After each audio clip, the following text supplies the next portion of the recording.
Nagsimula ang story noong 1943 sa Soviet Union. 8 months matapos ang Battle of Stalingrad kung saan umatras na ang German Army. Pero si Lieutenant Philip at ang kanyang tank crew ay naiwan para pigilan ang kalaban na makatawid sa isang bridge na sisubog sa loob ng ilang minutes. Kaya pinatagal ni Philip ang laban hanggat kaya niya. At nang 5 minutes na lang ang natitira at 600 meters ang haba ng bridge. Inutusan niya ang crew na umatras habang binabaril sila ng kalaban. Pero patuloy silang lumalaban para lang maitawid ang tank. Inatake pa sila ng enemy planes, nasunog ang tank at pumasok ang apoy sa loob pero hindi sila tumigil hanggang sa muntik na silang mamatay at may nakita pang USA sa gitna ng bridge bago sila tuluyang makatakas. Pagkatapos nito binigyan si Philip ng bagong mission na tinawag na Mission Labyrinth kung saan naglakbay siya sa war zone para balikan ang team niya. Inayos nila ang tank at sinabi ni Philip na kanselado ang leave nila dahil kailangan nilang umalis agad papuntang east at tumawid sa Sel River papasok sa No Man's Land para hanapin at iligtas si Colonel von Hardenberg na akala nila ay patay na pero buhay pa pala. Isang top secret mission ito kaya mag-isa lang silang pupunta at pinaniniwala ang nagtatago ang Colonel sa isang bunker complex sa east ng Noviar. Habang naglalakbay sila pinag-usapan nila si von Hardenberg na nanatili sa 6th Army sa Stalingrad. Nakaligtas pero naputol ang isang kamay dahil kinailangan niyang putulin ito para makawala sa guho. Kaya may mga nagsasabing baka isa na siyang Russian spy. Ipinaliwanag ni Philip na may hawak itong importanteng army data tungkol sa secret withdrawal plan kaya kailangan siyang mailigtas. Matapos ang mahabang biyahe ay gumabi at nagpahinga sila sa kagubatan kung saan nag-first watch sina Philip at Michelle at napag-usapan ang tungkol sa mga multo sa lugar. Kinaumagahan ay nagpatuloy sila at nakarinig ng Latin Mass sa radio na kakaiba dahil Orthodox ang mga tao roon kaya pinatay nila ito. Nakarating sila sa tank barriers na ginawa ng mga bihag na sundalo at pinatay ang mga hindi na kayang magtrabaho. Nakatawid sila sa isang butas at pagdating sa open field ay huminto agad si Philip dahil may danger sign pala at puno ng landmines ang lugar. Bumaba sina Philip, Michelle, at Kylan para maghanap ng mina at nakita ni Philip ang isa sa harap ng truck kaya tinawag niya si Michelle para tulungan siyang tanggalin ito, habang may namataang tank si Christian sa malayo at nang buhatin nila ang mina ay nadiskubre ni Michelle na may grenade pala sa ilalim nito. Mag-subscribe at like ka kung gusto mo ng ganitong movies. Mabilis niyang ibinaba ang kamay para pigilan ang mina at doon nila nalaman na isa pala itong trap sa loob ng isa pang trap kaya naipit si Michelle. Sinabi ni Philip na huwag siyang gagalaw at nangakong ilalabas siya ng ligtas. Habang ang tank na nakita kanina sa malayo ay umalis na kaya sinabi ni Philip sa natitirang crew na mas mahalaga ang tank at inutusan silang umatras. Kinuha ni Philip ang lubid, lumapit kay Michelle, at itinali ito sa mina sa kanya sinabi kay Michelle na dahan-dahan niyang hugatin ang kamay niya. Maingat na inalis ni Michelle ang kamay at hindi sumabog ang mina kaya agad silang nagtago sa likod ng tank. Ibinigay ni Philip ang lubid kay Michelle at sinabi kung ano ang gagawin. Hinayla ni Michelle ang lubid at sumabog ang mina na nagpa-trigger sa lahat ng mina sa paligid. Bumalik sila sa loob ng tank at nagpatuloy sa pag-andar habang naalala ni Philip ang pamilya niya pero may madilim na alaala ang bumabagabag sa kanya. Bigla silang inatake ng isang heavy tank at isang tama lang ay pwede na silang wasakin kaya gumamit sila ng smoke grenades para makatakas pero may 3 tanks pang paparating mula sa gilid kaya na-trap sila at kailangan nilang pumili kung lalaban o babalik. Sa kabilang side ay may river kaya may naisip si Philip at inutusan si Hamiel na dumiretso sa ilog. Pagdating doon ay pinababa niya ang lahat at inutusan ng team na ihanda ang Tiger tank para sa pag-dive kahit may panganib na lumubog ito dahil maraming tama na ang tinanggap nito. Sinabi ni Philip na wala na silang ibang choice kaya tumawid sila at tuluyang lumubog ang tank sa ilalim ng tubig.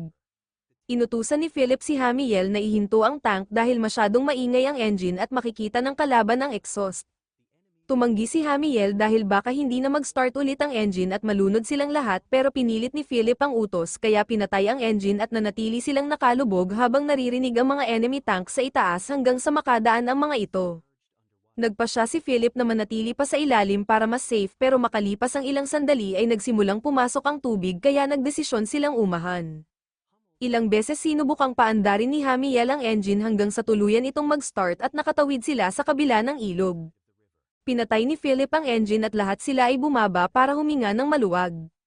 Inutusan niyang ihanda ulit ang tank para sa lupa pero sinabi ni Hamiel na may sapat na fuel na lang sila para sa 20 kilometers.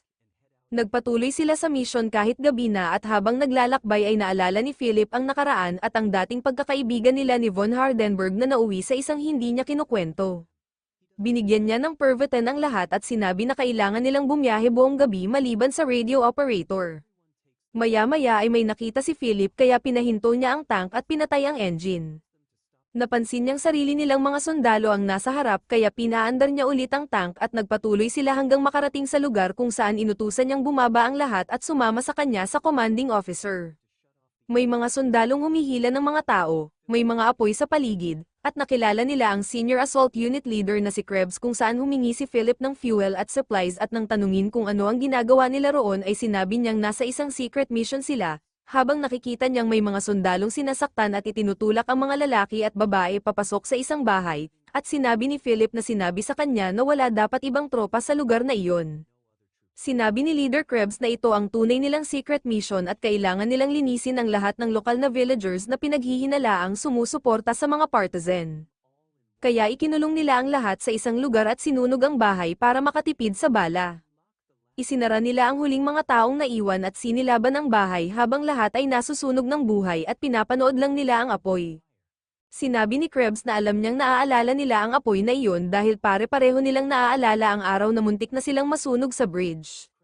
Pagkatapos ay sinabi ni Krebs na dumating na ang fuel at supplies nila pero sinabi ni Philip na aalis na sila at doon na lang magpapalipas ng gabi sa loob ng tank.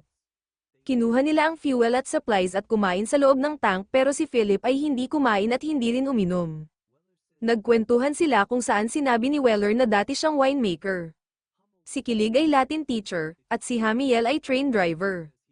Hanggang sasabihin ni Kilig na pakiramdam niya ay walang silbi ang digmaan at mga utos pero sinabi ni Philip na ang mga utos ang nagiging dahilan kung bakit nagiging civilized ang mga tao. Pinatigil sila ni Hamiel at sinabing walang politika sa loob ng kanyang panzer kaya nag-cheer silang apat. Lumabas si Philip ng tank at sinundan siya ni Weller na nagsabing sana ay makalimutan niya na lang kung sino siya dati dahil hindi na siya kailanman magiging ganoong tao ulit lalo na pagkatapos ng nangyari roon. Sinabi ni Philip na ganoon na talaga sila at sinunod lang nila ang mga utos na ibinigay sa kanila. Inimbitahan ni Weller si Philip na bumisita sa Austria kapag tapos na ang lahat para makita ang winemaking niya at pumayag si Philip. Kinabukasan ay nagpatuloy sila sa biyahe at malapit na silang makarating nang makita nila ang isang wasak na bahay kaya inutusan ni Philip ang lahat na maging alert at dahan-dahan lang dahil posibleng trap ito. Naghanda si Kilig ng baril at nailod din nila ang cannon pero paglapit pa lang nila ay biglang nagpaputok ang isang heavy cannon mula sa loob ng bahay kaya agad inutusan ni Philip na umatras at kumuha ng safe distance. Pinaputukan nila ang bahay pero walang nangyari dahil isa pala itong Su-00 na heavy-duty tank na kayang wasakin sila sa isang tama lang. Pinaputukan nila ito ng bala at cannon pero sobrang tibay ng armor kaya inutusan ni Philip na umatras at atakihin ito mula sa gilid. Nasira ang exhaust ng tank nila kaya gumamit sila ng smoke grenades at umatras pero may isang tama na tumama malapit kay Kilg na ikinayanig nilang lahat. Sinabi ni Philip na ang kalabang tank ay mabigat at hindi agile kaya inutusan niya silang umabante at itutok ang cannon. Umusad sila, huminto, at nagpaputok habang hinihintay ang tamang sandali hanggang sa umabante ang kalabang tank at mahulog sa butas na gawa ng pagsabog.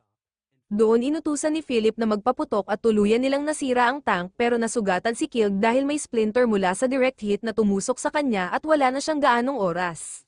Sinabi niyang gusto niyang mamatay sa labas at sa open air kaya inilabas nila siya ng tank. Tinanong niya si Philip kung personal ba ang problema nito kay Von at bago siya mamatay ay sinabi niyang isulat ni Philip ang isang sulat para kay Lucia at sa mga bata. Naaalala pa raw niya ang Summer of 39 noong hindi pa nagsisimula ang lahat at mahal na mahal niya ang pagtuturo. Doon namatay si Kilig at inilibing nila siya at gumawa ng simpleng libingan. Matapos magluksa ay sinabi ni Philip na kailangan nilang ayusin ang tank dahil wasak ang exhaust, at nang lapitan ni Michelle ang enemy tank ay may nakita siya at agad niyang tinawag ang lahat. Pagdating nila sa enemy tank ay nakita nilang lahat ng sundalo sa loob ay naging mga skeleton na at napakabilis nitong nangyari dahil hindi naman agad nasusunog ang mga patay. Kaya sinabi ni Weller na sapat na iyon at dapat na silang bumalik at sabihing hindi nila nakita si Von Hardenberg dahil hindi normal ang lugar na ito. Pero sinabi ni Philip na may natitira na lang na 20 kilometers. Sinabi naman ni Hamiel na sira ang exhaust kaya inutusan siya ni Philip na ayusin ito gamit ang mga pyesa mula sa sutang. Sinabi ni Hamiel na hanggang 30 kilometers na lang ang kaya ng tank pero sinabi ni Philip na may supplies sa bunker. Nagbabala si Weller na kapag napatunayang spy si Von ay siya mismo ang babaril dito. Inutusan ni Philip ang lahat na ayusin ang tank habang tinitingnan niya ang mga katawan at bumabalik sa isip niya ang mga alaala ng nakaraan. Matapos maayos ang tank ay nagpatuloy sila at inutusan ni Philip si Michelle na buksan ang radio kung saan may narinig silang lalaking nagsasalita ng Latin kaya pinatigil agad ito ni Philip. Tinanong ni Weller kung hanggang kailan sila magmamaneho at sinabi ni Philip na hanggang sa matagpuan nila si Von Hardenberg at maiuwi siya. Sinabi ni Weller na wala nang uuwian dahil puro atras na lang ang army at tinanong kung bakit sobrang mahalaga si Von. Baka nagbibigay na ito ng impormasyon o baka spy na nga gaya ng sinabi ni Kilg o baka personal lang ang lahat para kay Philip kaya bakit pa nadadamay ang lahat. Sinabi ni Philip na kapag naunang mahuli ng Russian si Von ay aabot sila hanggang dito. Pero sinabi ni Weller na narito na ang Russians at papunta na sila sa kamatayan at sa tingin niya ay sobra na ang risk na ginagawa ni Philip kaya bumoto siya na alisin ito bilang commander. Pumayag si Philip at pinaboto ang iba. Sinuportahan siya ni Michelle at si Hamiel na nagsabing sabay-sabay nilang hinarap ang lahat ng panganib at hindi niya kayang traidorin ng commander niya. Sinabi ni Philip kay Weller na hindi niya ito irerepor. Habang tinitingnan niya ang mapa ay napansin niyang sira ang compass at ang relo niya ay tumigil sa 12 o'clock mula noong pagsabog ng bridge. Umulan sa daan at paulit-ulit niyang naaalala ang nasunog na gusali. Tumigil ang ulan at pagdating sa isang lugar ay pinahinto ni Philip ang tank at inutusan ang lahat na bumaba at dalhin ang kanilang armas dahil may nakita siyang footprints na gawa ng German soldiers. Sinundan nila ang trail at nakakita ng wire grenade trap na gawa rin ng Germans kaya tumawid sila at nagpatuloy hanggang sa makita nila ang mga naagnas na katawan ng mga paratroopers na nauna sa kanila at nabigo sa mission. Natagpuan nila ang bunker at sa loob ay may mga sundalong nagdiriwang. Sinabi ni Philip na naparoon siya para iligtas si Von Hardenberg at sinabi ng isang sundalo na alam niya ito at si Philip lang ang pinasunod. Habang naglalakad ay naalala ni Philip ang pag-atras nila mula sa Neper at ang telegram na natanggap niya. Iniwan siya ng sundalo sa kalahati ng daan at itinuro ang pupuntahan. Pagdating niya ay nagulat si Philip na buhay pa ang kaibigan niyang si Von na nagsabing hinihintay niya siya. Sinabi ni Philip na sunduin siya at umalis na sila pero biglang tumawa ng malakas si Von at sinabi kung hindi ba kakaiba na isang maliit na tank lang ang ipinadala para kunin siya at paano kung tumanggi siyang sumama dahil alam niyang pipilitin siya ni Philip para lang matupad ang utos. Inimbitahan siya ni Von na kumain at habang nakaupo ay tinanong siya kung ano ang ginawa nila sa Stalingrad, at doon bumalik sa isip ni Philip ang alaala mula sa Stalingrad na patuloy na bumabagabag sa kanya. Nalaman ni Philip na may mga Russian forces na nagtatago roon kasama ang mga babae at bata kaya kailangan nilang sunugin ang buong shelter. Nag-alinlangan si Von pero sinabi lang ni Philip na sundin ang utos kaya sinunod ito ni Von at si Philip mismo ang nagpaputok ng tank na siyang nagsunog sa lahat ng buhay. Sinabi ni Philip na hindi iyon desisyon nila dahil utos lang ang sinusunod nila at lahat ng pagkaing naiwan doon ay nagsimulang mabulok. Sinabi ni Von na dahil kay Philip kaya sila napunta roon at dahil sa kanya kaya nangyari ang lahat. Sinabi ni Philip na pumunta siya roon para tapusin ang mission niya at si Colonel Richter ang nagpadala sa kanya pero tinanong ni Von kung totoo bang may ganoong tao at sinabi niyang may mga senyales na noon pa tulad ng relo ni Philip na tumigil. Ang compass na hindi gumagana, at marami pang iba. Sinabi ni Von na lahat ng ito ay nangyayari lang sa isip ni Philip at inutusan siyang bumalik sa bridge. Tinanong niya kung bakit pinatagal ni Philip ang pagbibigay ng retreat order na hindi naman niya kailanman ginagawa. Doon naalala ni Philip ang telegram na natanggap niya noon na nagsasabing namatay ang asawa at anak niya at nasunog sila sa isang shelter katulad ng ginawa niyang pagsunog sa mga babae at bata. Sinabi ni Von na aanihin mo ang itinanim mo. Tinanong ni Philip kung nasaan sila at narinig niya ang sigawan ng mga babae at bata mula sa apoy sa unahan. Sinabi ni Von na doon nagtatapos ang biyahe ni Philip at ang sa kanya ay matagal nang natapos dahil matagal na siyang patay. Dinala ni Von si Philip papunta sa apoy hanggang sa biglang bumalik sa realidad si Philip at napagtanto niyang nasa bridge pa rin siya at lahat ng iyon ay nangyayari lang sa kanyang isipan. Namatay si Philip at ang buong team niya sa bridge na iyon at doon nagtatapos ang story. Sabihin niyo sa comments kung nagustuhan niyo ang explanation na ito at huwag kalimutang i-like ang video at mag-subscribe sa channel.